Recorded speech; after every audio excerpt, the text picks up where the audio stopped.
komplexné a kreatívne scenické prevedenie a kolektívne stvárnenie a tiež za nápadité a originálne spracovanie tradičnej témy. Veľmi pekne vám blahoželám, bolo to naozaj krásne. Mne sa to páčilo.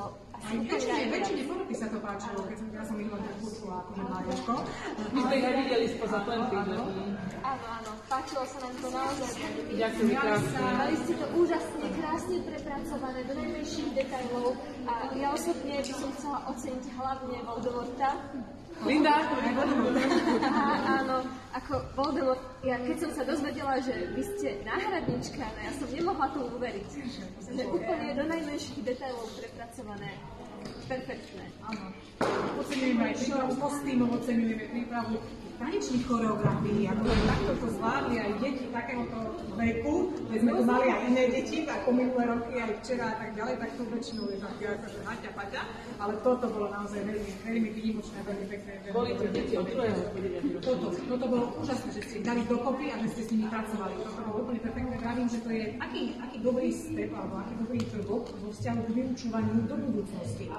Áno, že vy vlastne dokážete už spolupracovať aj s menšími, s väčšími, vy ako pani učiteľka máte, tak, presne, toto je ono, máte dobrý prístup k tým pravdepodobne, lebo sa cítia dobre na tom javisku, že viete ich spracovať, čo je výnimočné.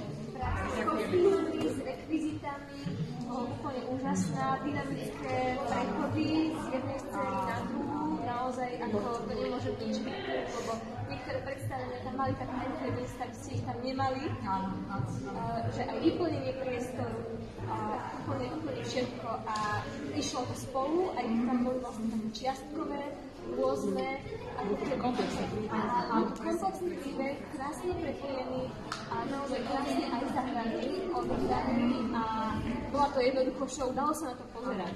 40 minút, ja som sa ani raz nenudila. Držali si na to pozornosť, určite, od prvej minúty po poslednú, držali si na to pozornosť, bolo to krásne. Nemôžete vystúpenie. Výborný výber toho, čo ste teda prezentovali, toho videa. No, ak budete robiť na budúci rok dvojku, áno. Keď napíšte, linkovaný urobíme.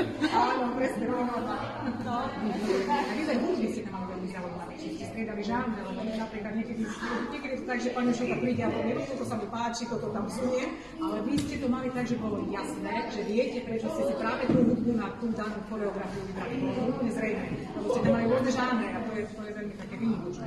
Ďakujeme krásne. Toľko šikovných detí. Kde ste to nabrali? Áno, Na škole. áno. Tiež zaujímavé, že ste toľko vyzbierali.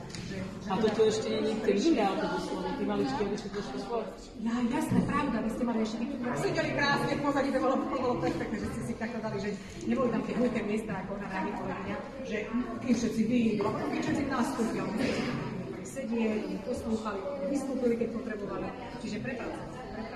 Pani Čelka, ale... Nie, to sú všetko kolegovia z prvého stupňa. Nie, aj prvý stupeň a druhý stupeň dokopy. Áno, deti z druhého stupňa. Že vedia robiť akože s deťmi, vedia tie správne páky, ako by tak trošku ťahať. Čo vám poviem, majú radi aj už. Áno, je to vidieť. Vedia, že včera sme tiež mali jedno vystúpenie z Benkovej školy a tam tá radosť z hry bola tiež taká úžasná. Pravím, títo vedia, čo robia a je jasné, že majú aj dobrý vzťah učiteľ, žiak aj medzi sebou. Lebo niekedy, viete, to je také, že tak akože pani Mišovka povedala, že mám niečo povedať, tak príde a povie. Ale to bolo prirodzené, krásne, autentické. Takže teším sa.